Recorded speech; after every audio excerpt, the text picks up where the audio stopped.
Zunächst mal die Frage, ja, 9. November, Mauerfall. Wie haben Sie diese Geschichte erlebt? Ja, ich kann mich tatsächlich wirklich noch gut erinnern an diese Zeit. Ich war damals noch bei der Polizei, ich war früher Polizeibeamter und war zu der Zeit in Düsseldorf am Arbeiten, bin in Bochum wohnhaft gewesen zu der Zeit. Und die Zeit des Mauerfalls hat ja eine lange Vorgeschichte, die Demonstration, diese berühmten Montagsdemonstrationen. Ich kann mich erinnern, dass wir uns auch im Kollegenkreis sehr intensiv darüber ausgetauscht haben,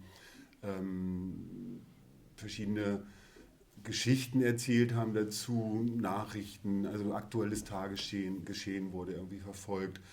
Und dann ist es ja langsam dahingegangen, aber letztendlich zu einer Entwicklung, die man dann so schnell ja auch nicht erwartet hat. Also ich denke da jetzt gerade an diese berühmten Worte von dem Herrn Schabowski, so, die ja letztendlich, ich sage jetzt mal, den Sturm auf die Grenzübergänge ausgelöst hat. Aber die Wochen davor waren ja eigentlich das wirklich Spannende, also zu erleben, wie Menschen, die in diesem Regime groß geworden sind, die dort ihre Erfahrungen gesammelt haben über lange, lange Jahre, ein ganzes Leben zum Teil, wie diese Menschen sich plötzlich trauten, ihre Meinung kundzutun und auf die Straße zu gehen, sichtbar zu werden, sage ich mal, ihre Stimme zu erheben und diesen Mut aufgebracht haben, ohne zu wissen, was könnte passieren von Seiten des Staates, von Seiten der Staatsgewalt. Ich denke da auch an die Erfahrung, die Menschen in China gemacht haben, damals mit dem Massaker durch die Rote Armee. Und von daher fand ich die Wochen davor einfach unglaublich berührend und bewegend für mich persönlich. Und ich war zu der Zeit gerade mal 26. Ich würde mich jetzt nicht als hochpolitisch interessierten Menschen zu der damaligen Zeit sehen. Und trotzdem hat es mich in den Bann gezogen. Und wir haben uns damals wirklich gefragt, wie soll das funktionieren mit diesen staatstragenden, staatstreuen Volkspolizisten?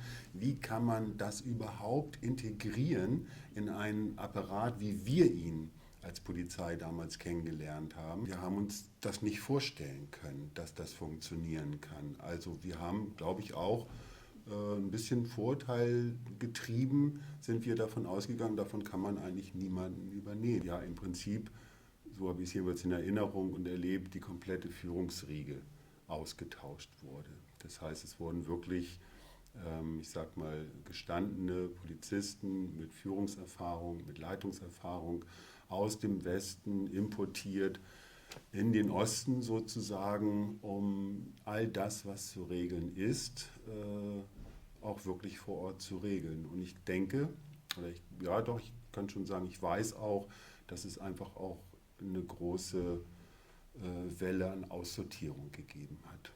Also dass auch Volkspolizisten, nicht alle Volkspolizisten, die es damals waren, durften es auch bleiben. Ich meine, da kommen wir eigentlich schon auf eine ganz aktuelle Frage. Jetzt, wenn man darauf schaut, die Führungsriege wurde ausgetauscht mit Westbürgern. In vielen anderen Bereichen Firmen wurden übernommen von Westfirmen. Das heißt, da wurden ja viele Menschen, Bürgerinnen und Bürger, auf einmal konfrontiert mit einer großen Anzahl von leitenden Persönlichkeiten, die gar nicht aus dem Land kommen. Wenn wir jetzt auf 30 Jahre zurückschauen, hat das die Bürger, was meinen Sie, wie hat das die Bürger beeinflusst? Ich glaube schon, dass das eine große Wirkung hatte. Also ich stelle mir das ein Stück weit, hat das für mich was Entwertendes, wenn im Prinzip den Menschen in den neuen Bundesländern relativ schnell klar gemacht wurde, alles das, was mit Entscheidungen zu tun hat, mit Richtungsweisungen, mit fundamentalen Veränderungen, alles das, was da dran hängt, ist nichts, was ihr sozusagen in Eigenregie regeln und bewerkstelligen könnt, sondern da braucht es dann schon, sage ich jetzt mal ein bisschen mit Ironie in meiner Stimme, da braucht es dann schon die Erfahrung aus dem Westen, weil die wissen, wie es funktioniert und deshalb importieren wir diese Köpfe und diese Erfahrung. Und ich finde, das hat was Entwertendes und das hat auch in meinen Augen auch was Frustrierendes. Mit dieser Beobachtung und dem Ergebnis der letzten Europawahl, also was die Bürger gewählt haben in der ehemaligen DDR, nämlich nationalistische Parteien, eine Partei, die fremdenfeindlich argumentiert. Sehen Sie da einen Zusammenhang? Auf jeden Fall. Ich glaube wirklich, dass der Grundstein für dieses Wahlverhalten oder auch man könnte es auch sagen, für diese Wut auf etablierte Politiker, etablierte Parteien, ich glaube schon, dass das seinen Ursprung schon in der damaligen Zeit genommen hat, also wirklich vor 30 Jahren, weil einfach so viel innerhalb so kurzer Zeit passiert ist, was die Biografien dieser Menschen einfach völlig durcheinander geschüttelt hat. Und vielen Menschen ja auch wirklich die Existenzgrundlage erstmal genommen hat, sie zurückgelassen hat in der großen Angst, was ist morgen. Und ich glaube schon, dass das ein ganz, ganz wesentlicher Grund dafür ist, dass heute in den neuen Ländern deutlich nationalistischer gewählt wird. Diesen Menschen ist so viel versprochen worden. Ich meine, die Worte von Helmut Kohl, die blühenden Landschaften, die versprochen wurden. Gleichzeitig ist aber eigentlich auch fast alles eingerissen worden. Dann glaube ich, ich glaube einfach, dass es grundsätzlich nicht klug war, diesen Prozess so schnell voranzutreiben. Ich glaube, und das habe ich auch damals schon gesagt, dass es klug wäre, mal ein bisschen innezuhalten, einen Schritt zurückzugehen und sich mal anzuschauen, wie könnte es funktionieren, um die Menschen wirklich auch mitzunehmen. Dazu gehört für mich zum Beispiel auch oder hätte auch gehört zu schauen, was gibt es Positives an der DDR, was ist es wert, erhalten, gefördert oder vielleicht sogar, um bei dem Wort importieren zu bleiben, in den Westen importiert zu werden und. Ich glaube schon, natürlich haben die Menschen eine Freiheit erhalten, die sie vorher nicht hatten und auf die sie auch unter anderen Umständen nie eine Chance gehabt hätten. Aber ich finde, sie haben auch einen hohen Preis dafür bezahlt. Weil, ich habe ja vorhin schon mal gesagt, da wurden ja wirklich auch Biografien einfach wirklich durcheinander gerüttelt. Auch vor allen Dingen eben auch Berufsbiografien.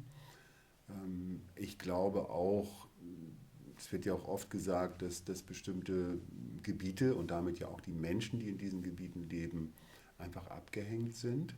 Das, glaube ich, ist auch nach wie vor so. Ich glaube, es ist viel zu viel Geld in bestimmte Boomregionen, ich sage mal Leipzig, Jena oder eben in bestimmte Landeshauptstädte wie Schwerin in Mecklenburg-Vorpommern geflossen.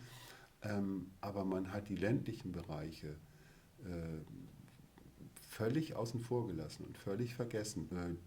Die Menschen, die dort gelebt haben oder immer noch leben, kämpfen heute noch mit Dingen, die das Leben vor Ort einfach schwierig machen. Junge Menschen verlassen diese Regionen deshalb, gehen entweder in diese boomenden Regionen in den neuen Ländern oder gehen in den Westen auf der Suche nach ihrem persönlichen Glück und nach gut bezahlter Arbeit und was weiß ich.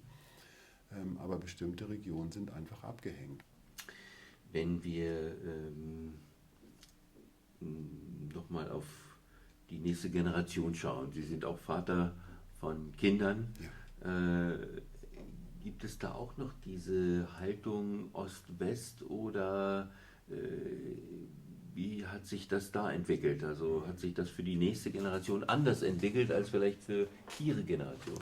Also ich glaube, wenn ich jetzt an meine 3 Töchter denke, da spüre ich so eine Haltung, die Ossis, ne, oder wie auch immer, gar nicht. Ich erlebe das auch in dem Freundeskreis meiner Töchter nicht, sondern da ist es eher so auch ein bisschen altersabhängig, die sind in unterschiedlichen Altersstufen, sondern ich erlebe eher so ein gewisses Interesse dafür, für die Bedingungen, die Menschen in den neuen Bundesländern teilweise heute noch haben. Meine älteste Tochter lebt und studiert seit Jahren in Greifswald und hat wirklich vor Ort eine ganze Menge Erfahrungen gemacht, die überwiegend positiv sind, wo sie auch, wir haben auch mal so ein Gespräch geführt, wo sie eben wirklich sagt, für sie sie ist jetzt 25, sie sagt, da ist einfach kein Unterschied spürbar. So, ob sie jetzt Gleichaltrigen begegnet, die aus, was weiß ich, Freiburg kommen oder Gleichaltrigen, die aus Gera kommen oder wie auch immer. Das ist für sie nicht spürbar. Wenn wir nochmal den Blick auf die Veränderungen durch die Wende in Richtung Osteuropa legen, da ist ja nicht nur die ehemalige DDR quasi dann dazugekommen zur EU, sondern auch Polen, Ungarn, Bulgarien, Rumänien, Slowenien und so weiter. Wie ist da Ihre Einschätzung nach? Ist das ein Gewinn für die Europäische Union, dass diese Länder dazugehören?